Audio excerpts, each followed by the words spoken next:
over 1 million years, lions have ruled the African savanna. They sit at the top of the food chain. Because with their tremendous power, superior leaping ability, and extraordinary teamwork, lions aren't afraid to take on anything.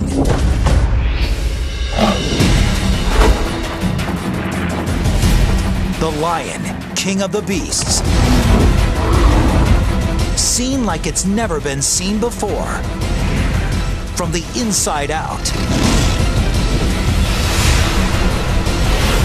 through the eyes of Predator.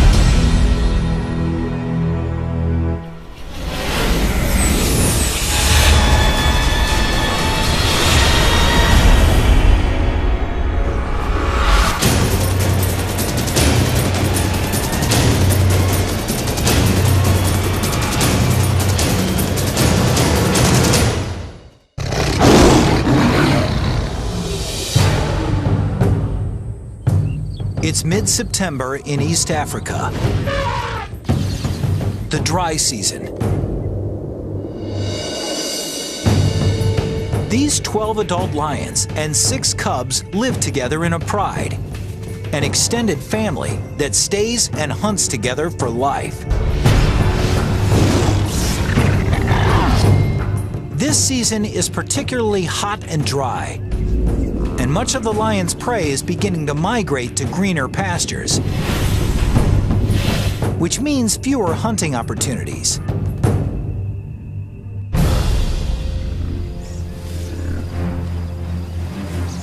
Each lion needs over 5 kilograms of meat a day, about 8,000 calories. And with fewer chances at a meal, this pride can't afford a botched hunt. But taking down an animal 5 times their size is not going to be easy. The buffalo present challenges. They're hyper alert to danger, sleeping only an hour a night, rarely more than a couple minutes at a time. A buffalo's sharp horns can span 1 meter, and they can easily kill a lion.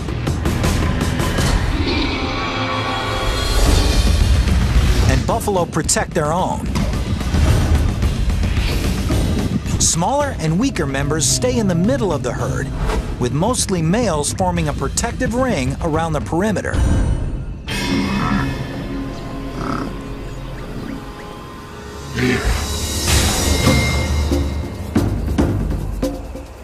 So in order to succeed against buffalo or other prey, a lion needs to employ teamwork and strategy.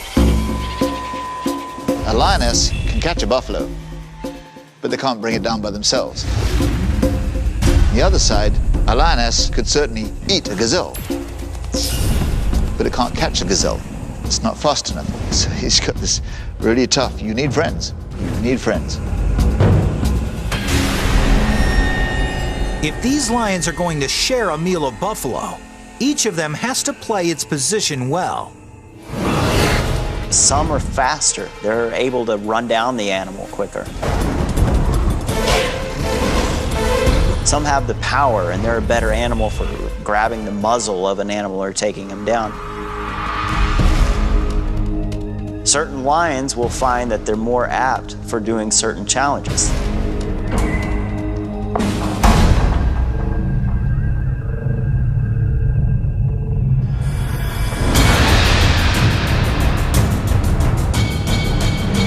The hunt begins when 2 flushers charge the herd, forcing it into a panicked run.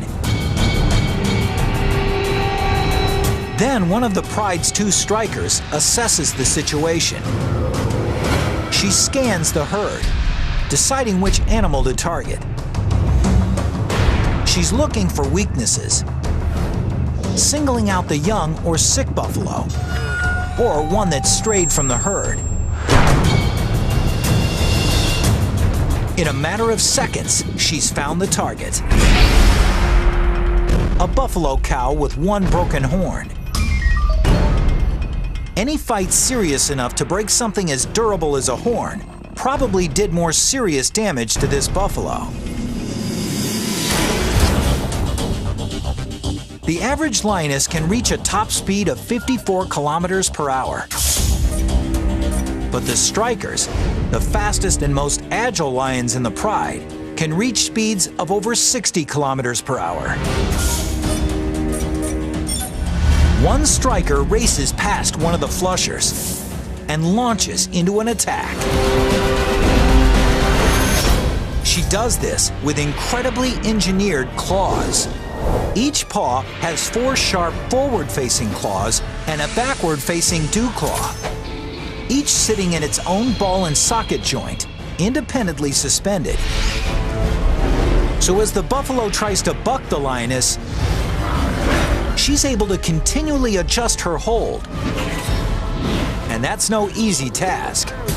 This lioness is being dragged with an unbelievable 3 Gs of force. It's like the claws on each paw are trying to hold on to a rocket just after launch. Soon, reinforcements arrive. 2 more lions jump on the buffalo's back and use their combined weight to try to bring it down. The 770-kilogram buffalo is now carrying 3 lions, weighing more than 400 kilograms.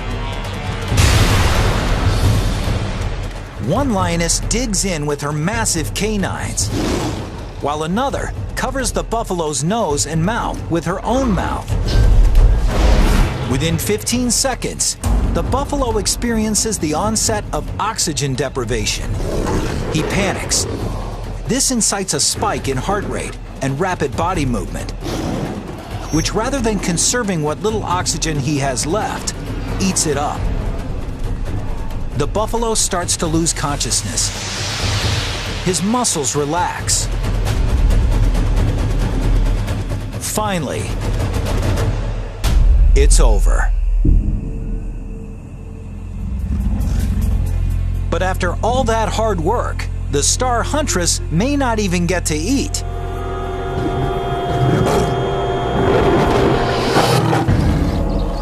That is, until the reigning male lets her.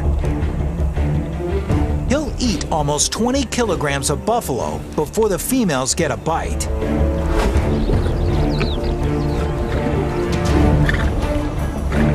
The male is predominantly the king, as it were, the head honcho, the big cheese. Prides typically have 2 or 3 males, but this pride has only 1. He protects the pride. He sires the cubs. And he patrols their territory, ensuring that no other lions encroach. He doesn't participate in the hunt as much as the females do, although he's the first to eat. It's good to be king.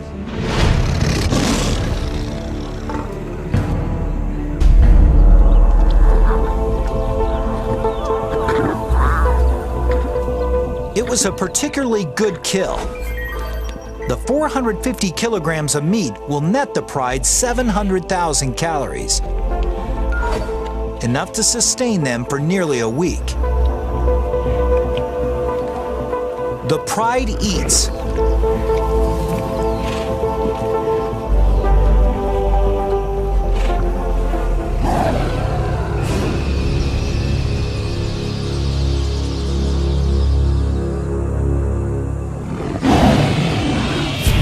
This roar from afar is a sound that spells trouble. The kind of trouble that could change this pride forever.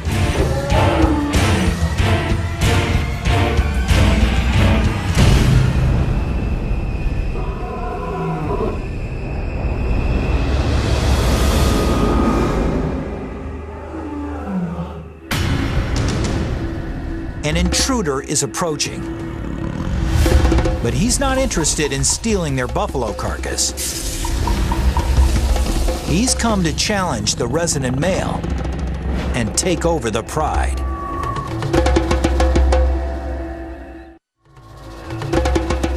It's been a couple of years since the resident male was himself the challenger.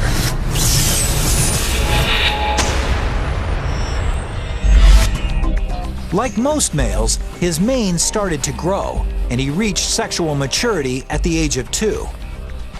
He was then thrown out of the pride he was born into.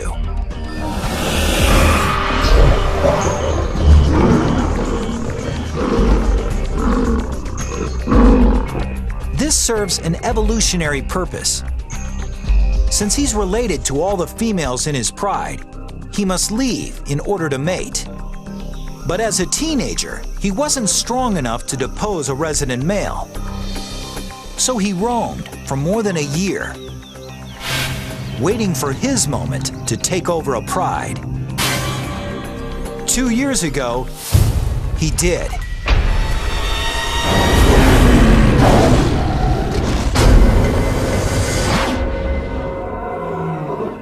Now, from the sound of the distant roar, the shoe is on the other foot. Personally, I've heard of lions roaring from 6 miles away. And when you realize how far away, it's like, God, but they seem so close.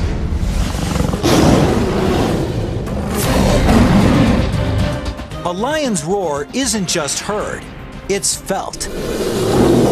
It begins when muscles between his ribs work like bellows, pushing air at 80 kilometers per hour over massive vocal folds, causing them to vibrate. But what gives the roar its power is the speaker cabinet between the roof of the mouth and the back of the throat. The sound resonates here, increasing in speed and intensity. And in this speaker cabinet, the lion can also manipulate his roar's pitch, the way an opera singer changes a note. The result is a sound that can reach 115 decibels, as loud as a rock concert.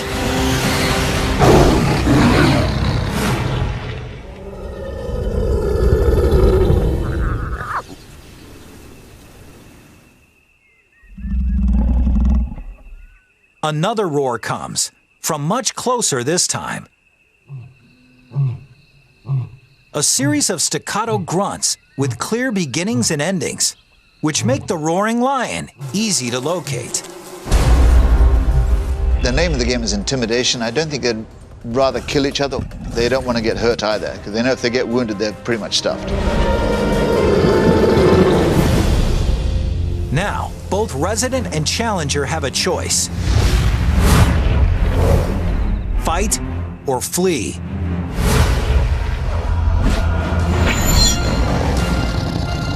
But it's no longer that simple. Suddenly, he sees that he's not just facing one lion, but 2.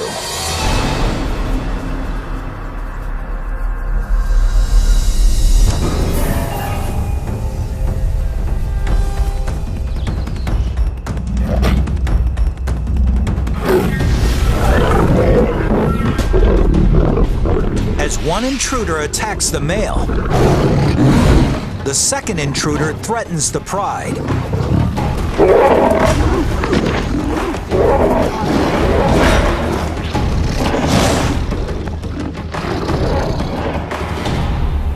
The resident male injures his paw and finally falls on his back in a gesture of submission.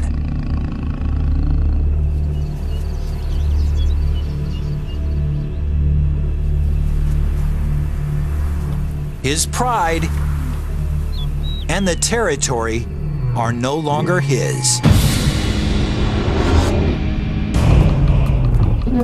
The more dominant of the 2 challengers becomes the new leader. And as he takes power, things take a brutal turn.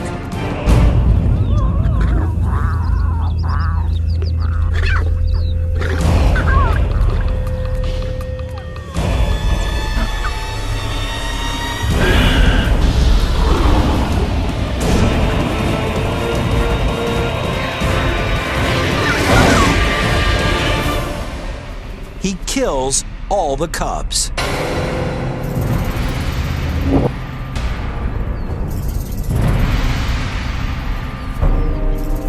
It seems very cruel, but basically he's just wanting to end the kingdom of this former male, to start his own reign. He's assuring that these are his kids, his genes that are being passed on to the next generation.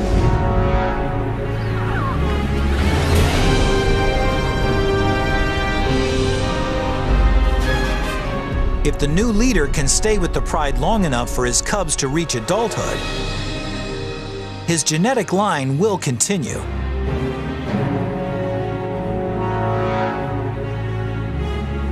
And though the females may initially resist the new resident male's efforts, at 225 kilograms, he weighs over 30% more than they do. But killing the cubs also serves another purpose. It will actually put the lionesses into heat. The years of stability in this pride are gone in a heartbeat. The new resident male leads them out on the hunt with something to prove. Today, they won't be hunting buffalo, but something far more substantial. This prey is over 5 meters tall and weighs 1,800 kilograms, with legs taller than a lion's entire body.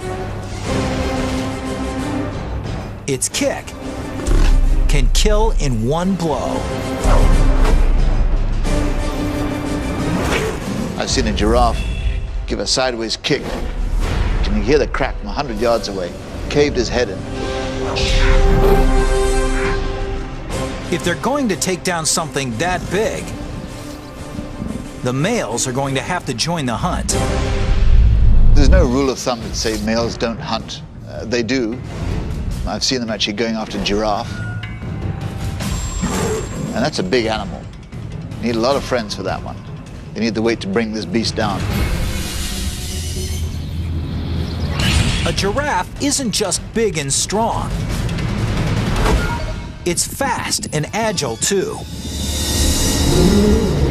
So the pride will need a unique strategy to succeed. They'll have to set a trap. 3 lionesses have herded this giraffe into a grove of acacia trees, where the rest of the pride is waiting.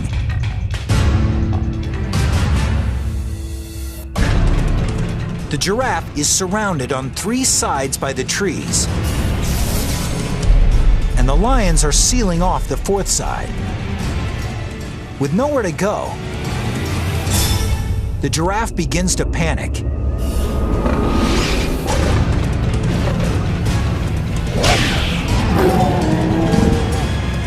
And the lions just wait for the perfect moment to strike.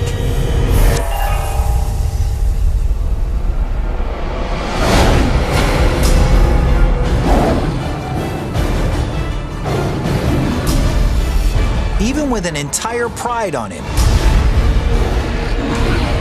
this giraffe has no intention of going down easy.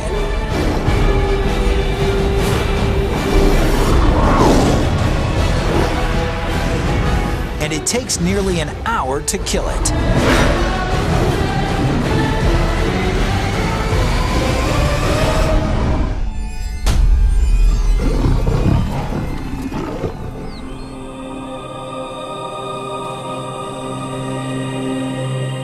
While the pride feasts on giraffe,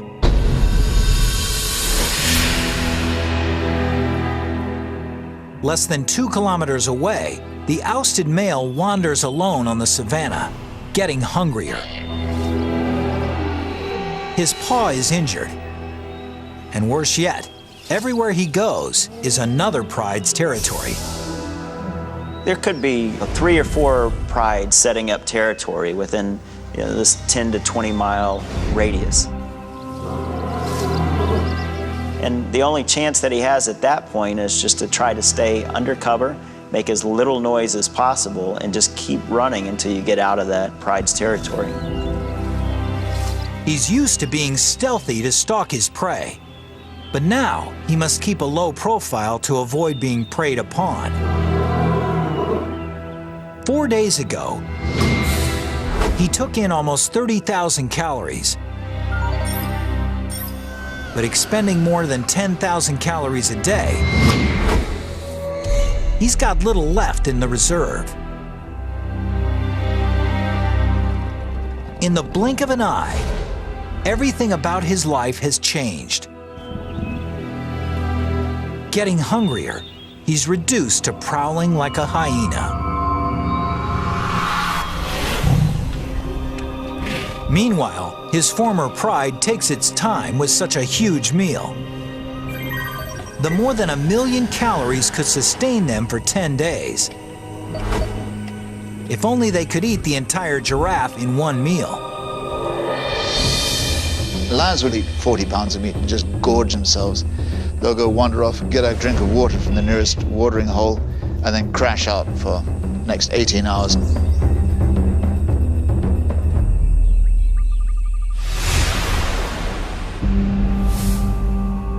When they wake up,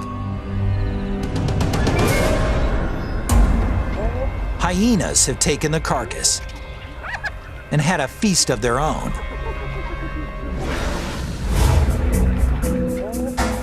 The giraffe could have lasted them more than a week.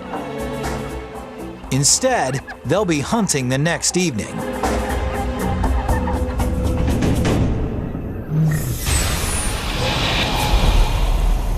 When the sun is down, it's cooler on the savannah. But it's not comfort driving lions to hunt at night. It's strategy. 100 yards away at nighttime, we probably wouldn't even be able to see that there's an animal there. But a lion could probably even see the animal breathing. Buffalo have very limited night vision, so they're particularly wary.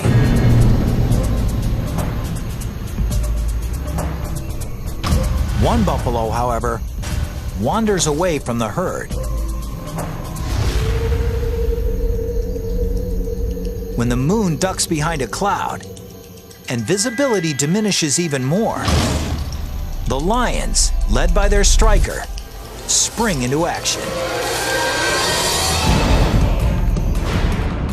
Her eyeball, pupil, and lens are proportionately larger than other carnivores, and she can open her pupils 3 times larger than a human can. But the key to her night vision is the unique reflective coating at the back of her eye, which ensures that every possible photon of light makes it to the cells in the retina.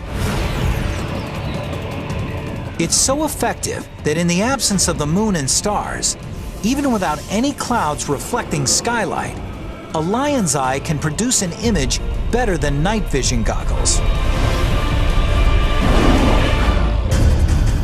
The less light there is, the greater their advantage. Lions are twice as successful hunting at night as they are during the day.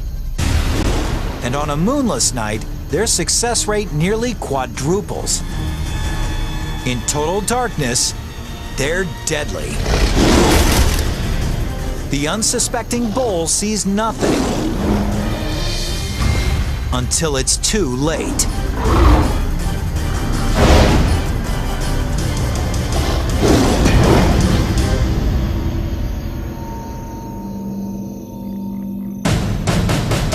"20 kilometers away, their former leader still struggles to face the brutal reality of life without the pride. He sustained an injured paw in the fight he lost. And it doesn't seem to be healing quickly enough. Until it does, he can't hunt fast-moving prey. So he's been without food for 7 days. His body is beginning to break down muscle for energy, which means he's getting weaker. Luckily, though, his eyes are still good. He spots something in the distance, a sleeping hyena. His hunger spikes as he stealthily approaches to within striking distance.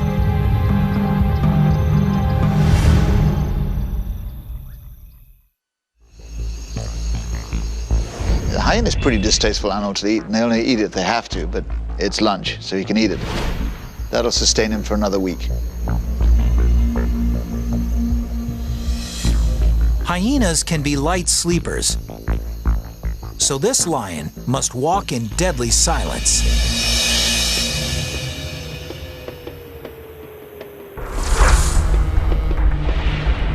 He can avoid breaking a twig underfoot by walking on his toes, where soft toe pads help him distribute weight over the balls of his feet.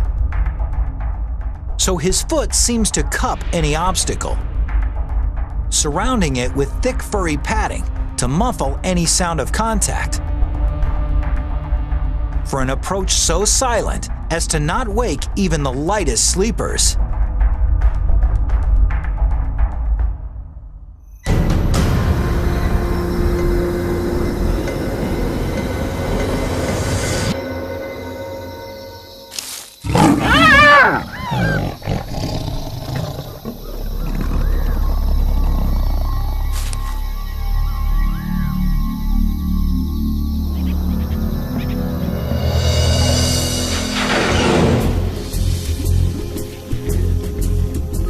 The 40 kilograms of lean meat nets him about 60,000 calories.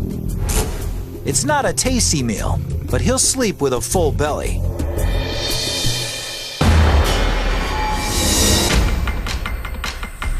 A week later, back at his old stomping ground, things have changed. The dry season is in full swing, and the buffalo have moved on to greener pastures. So, out of necessity, his old pride has been looking to other less desirable prey.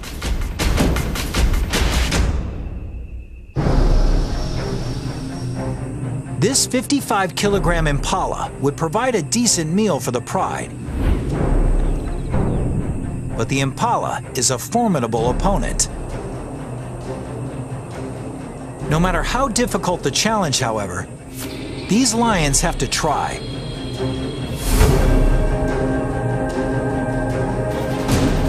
Because if they don't kill at every opportunity, they risk sending themselves down an irreversible path towards starvation.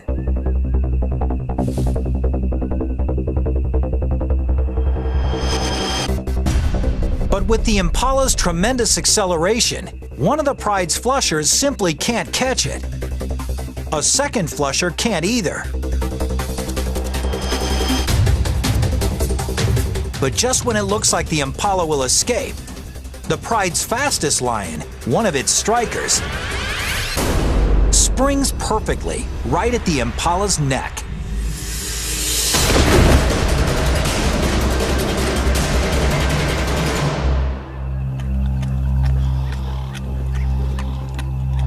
All this might seem like a lucky break, but the whole chase was carefully planned.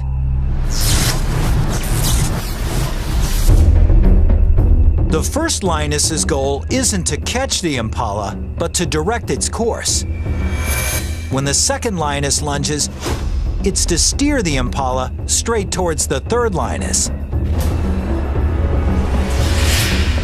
who times her lunge perfectly.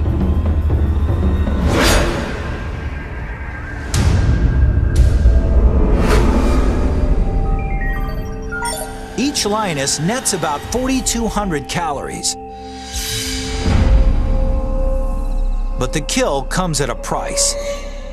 The lioness who made it, the pride's fastest striker, injures her leg.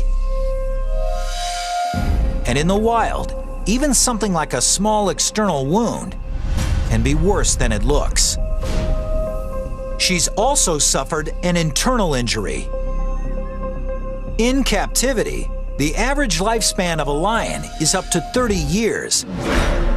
But in the wild, it's only 15 years. 3 days later, the pride striker is dead. There's no time to mourn. The fastest young lioness takes her place.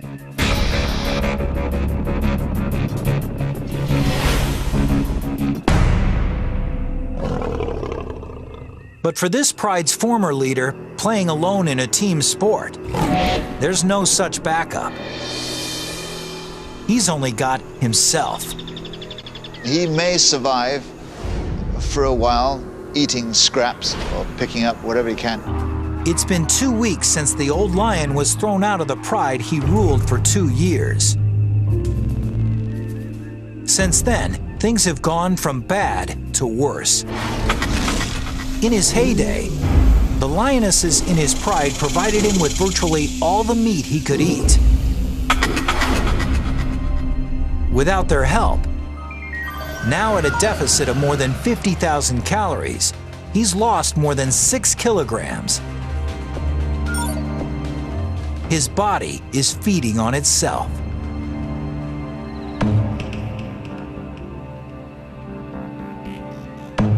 If he's gone a long time without eating, you also got to think he hasn't had any moisture either. Lions get most of their water from the prey that they catch.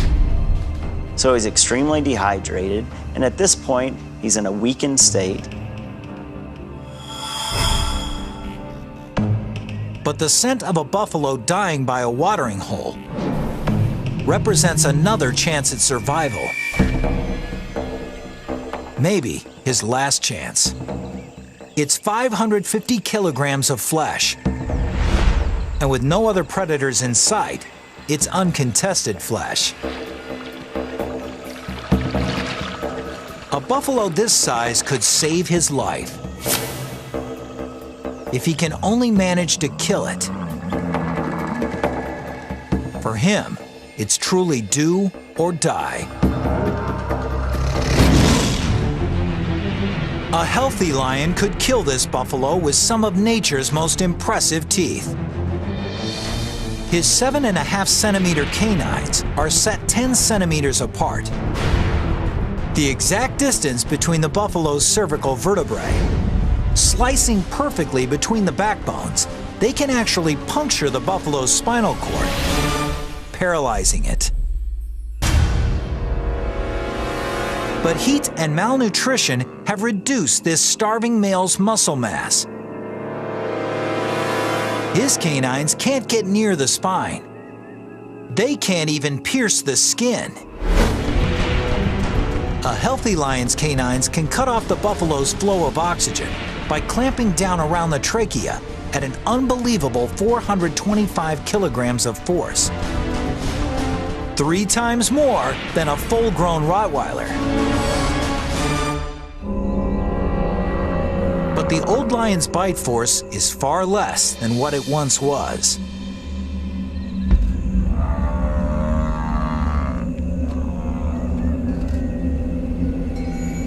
Here's your line.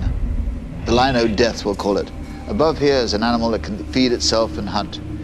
When they get past this line, whether it be disease, thirst, or hunger, he gets too weak. If he cannot chase food and catch it, he's a goner. Every effort he makes to suffocate the buffalo fails. Finally, the old lion gives up.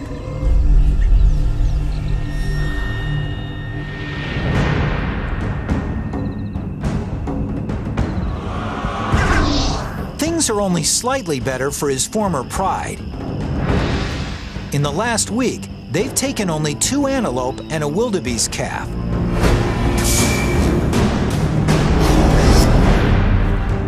Less than 20% of what they require to sustain themselves. Hunting this smaller, faster prey means a greater reliance on the pride's fastest members. It's 2 strikers. But their new strikers slow to catch on. Since replacing the lioness who'd been killed, she's struggled. She's letting the pride's other veteran striker do most of the work.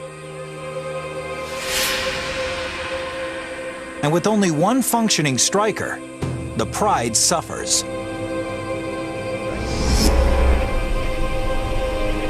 When they come upon a herd of small, fast-moving Thompson's gazelle, the rookie striker just watches as the veteran makes a dash for it.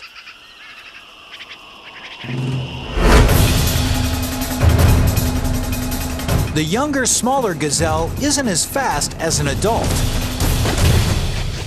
and it's less experienced at eluding predators.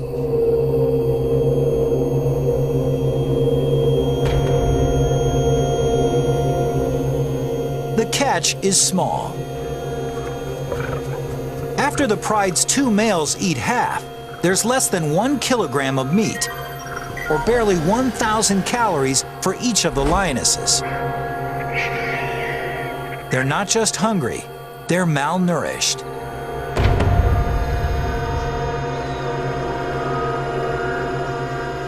If they don't take larger prey soon, they could die. And once lionesses begin to die of starvation, it's not long before the entire pride is lost.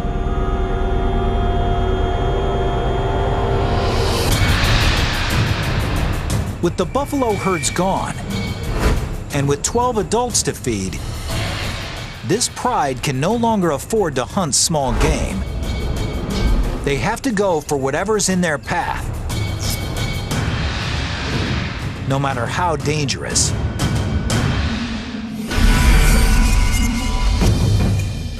At 320 kilograms, a zebra is more than 15 times the size of the gazelle the pride last shared.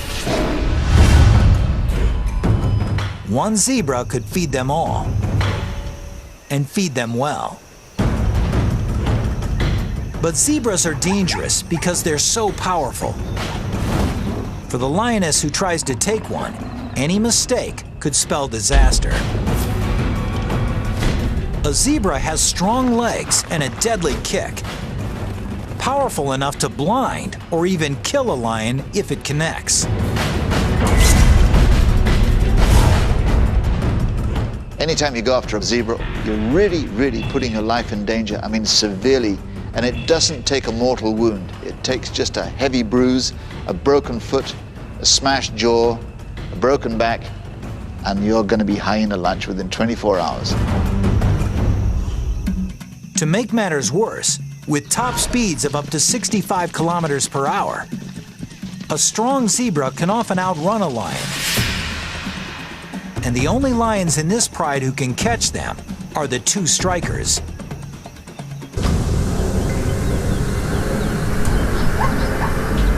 They hold, while one of the pride's flushers disperses the herd.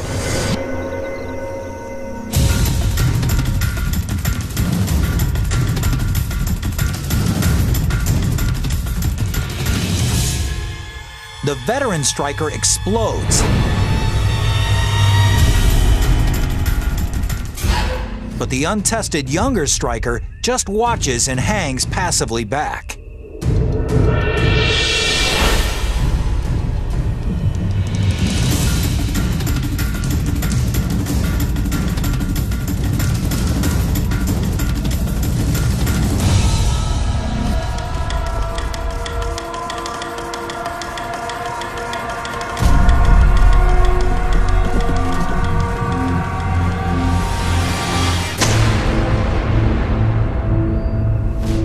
Why was this attack unsuccessful? It turns out that one of the biggest problems catching a zebra is seeing a zebra. Lions are colorblind. They have trouble distinguishing between the zebra's monochromatic vertical stripes and the tall green grass of the savanna. And it was just enough to throw the striker off target. Without a precise leap onto the zebra's back, she has no hope of wrestling it to the ground.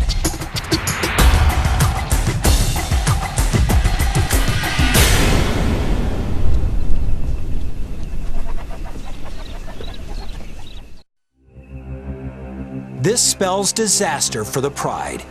If their #1 striker can't take a zebra, it's highly unlikely the rookie can.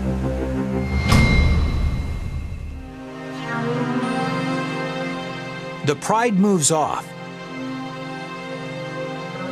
but the rookie stays right where she is.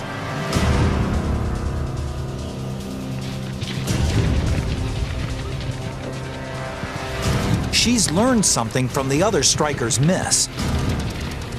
She positions herself where there's no tall grass between her and the zebra. Then she takes off.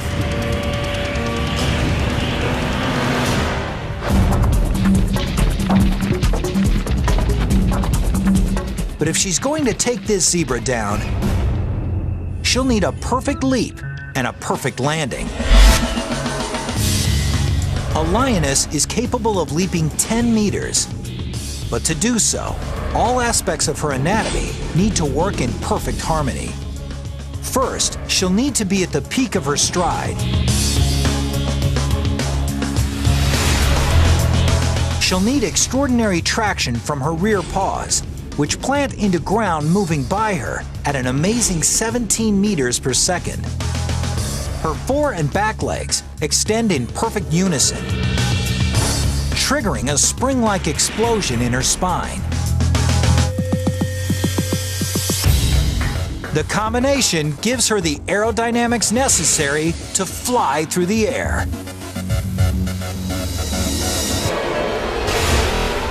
She latches onto her prey, tumbling with it until it falls.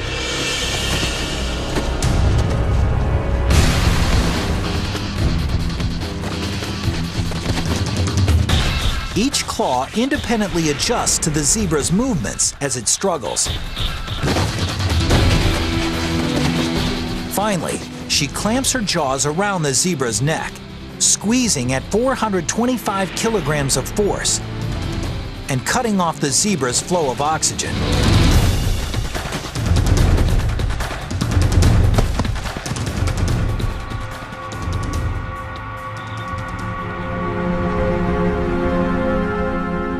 After she subdues her prey, the pride's two males move in to feed. Soon, they all get their share. It took a week for the rookie to step into her role as one of their two strikers, but when the chips were down, she saved the pride. They all gorge on the 320-kilogram zebra until each of its members can hardly move.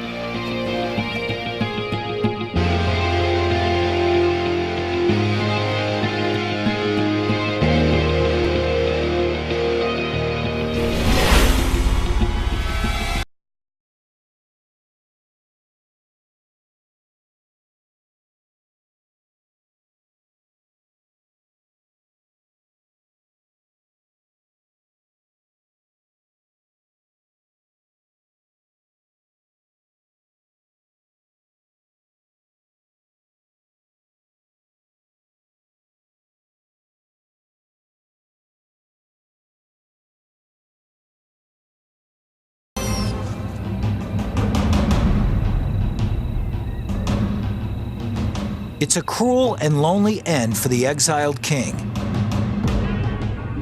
But it's the same fate suffered by the male he deposed, as well as what awaits the males who deposed him, too.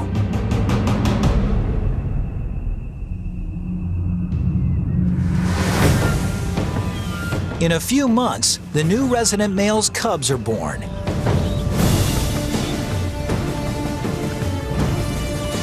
Someday, if they're lucky, they'll grow up to lead prides of their own.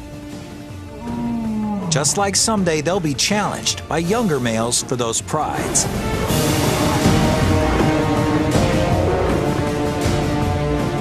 Such is life on the savannah, in an ongoing story millions of years old.